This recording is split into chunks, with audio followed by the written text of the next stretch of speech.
Hello, good morning guys. Usapan na naman tayong noodles dito sa ating sari-sari store. Pag-usapan natin to kung paano natin minamanage yung ating mga bubuwit dito sa ating tindahan. Bakit ba sila ay namiminsala dito sa ating mga noodles ang kanilang tinitira.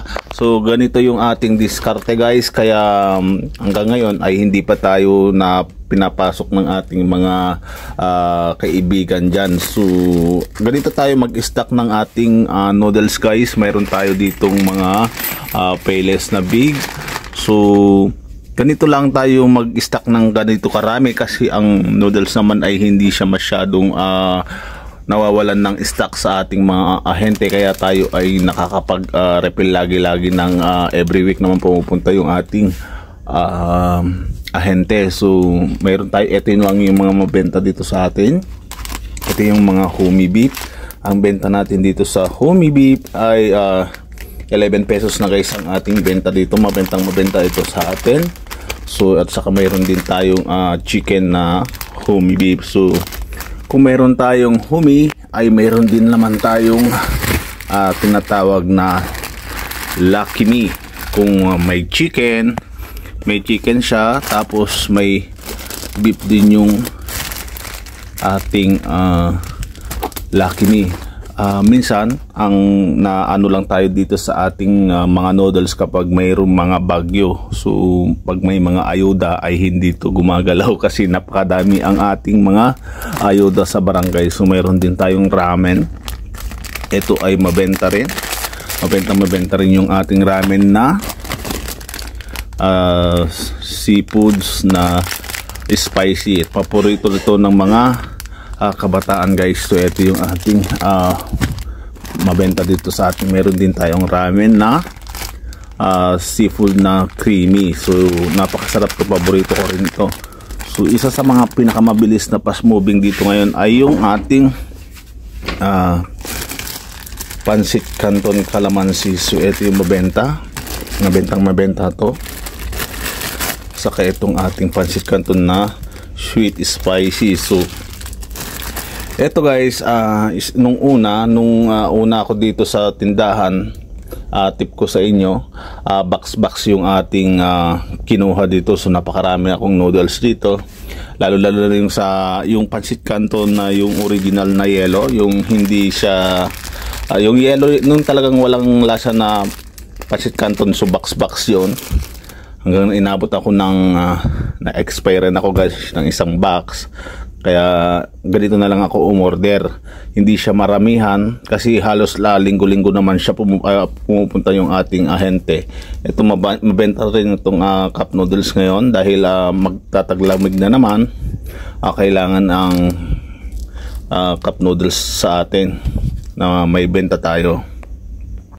Yung mga ibang store guys ay nilalagay nila ito sa ating mga showcase. May lagayan dito kasi inaatake nga sila ng mga kaibigan natin.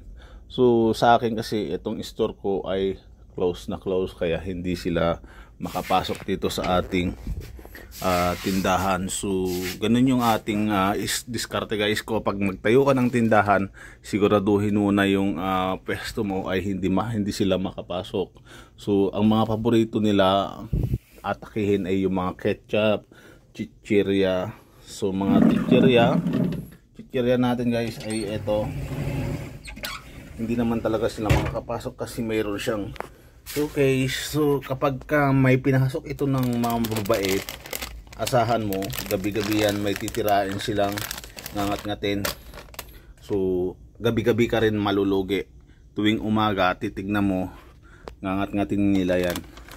Ngangat-ngatin. So lalo na yung mga ketchup. So mapapansin nyo yung sa akin naka-open lang kasi ganito yung mga kinangat-ngat nila. Paborito lang ngat-ngatin. So makikita nyo yan, titignan mo kada tuwing umaga kung may ngat-ngat mga to. So super sugod naman guys ay hindi talaga sila makakapasok kasi may roll up tayo dyan. Tapos yun, close yung ating bubeda. So nung baguhan pa lang tayo, mayroon siyang dumaan dyan sa bubong. papansin nyo yan, butas na yan, yan, nginat-ngat nila yan, dyan siya dumudungaw, tapos may maliit na lalaglag. So inoobserban ko nga kung meron ulit, kaso wala na, hindi na sila pupunta dito. So yun, so basugod naman guys ay okay na itong ating display ngayon. Mamaya bukas ulit ay parating na naman yung ating stock guys, kaya yun muna ang konting updated natin. Mabenta yung ating alak ngayon. So ito na naman, maglilista na naman tayo ng panibago nating order dito sa Ahente. 2 case ng Red Horse na 500, 1 case gin 4x4, at saka MP Light, Double Light, at saka ito Wilkins 300 or 1.6 litro. So marami-rami na naman to. So bago tayo magbukas mamaya ay titignan natin yung ating mga stock kung marami pa. So yan, kailangan huwag po din tayo magpapakawalan ng tinapay para sa ganun ay mas matutuwa si customer kapag may iniinom na kape tapos may tinapay.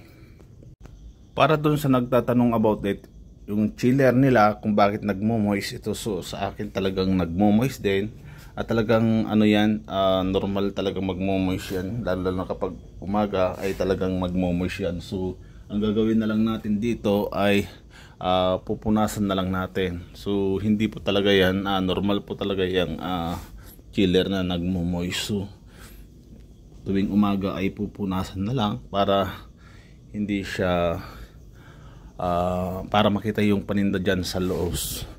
So ayun guys, kailangan maalaga tayo ng gamit.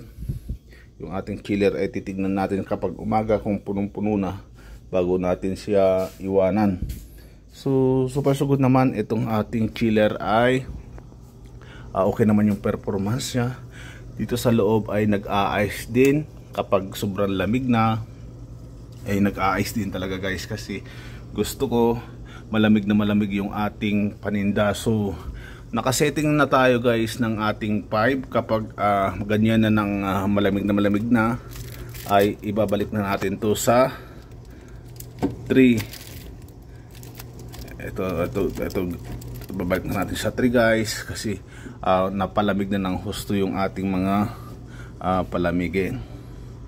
Bawat pirasong sisirain ng mga mababait guys ay gabi-gabi yan, at talagang napakahalaga bawat isa. Kapag ikaw ay nasiraan nito ay malaking kawalan yan sa iyong tindahan, kasi kung 11 pesos to at 2 piso lang yung puhunan ay kailangan makabenta ka ng halos 8 ganito bago mo maibalik yung kanyang puhunan. Kung paano kung nakasampu na ang iyong kinain ng mga mababait, tapos susunod na gabi ulit mayroon na naman. So ingatan natin guys yung ating mga paninda, magiging alerto tayo, maging aware tayo dito, kasi minsan yung mga iba nating items kahit walang sira yan guys, kung naihian ng mga mababait ay masama rin yan sa ating katawan, at delikado lalo dun sa mga ibang katabi niyang items dinadaanan ng mga mababait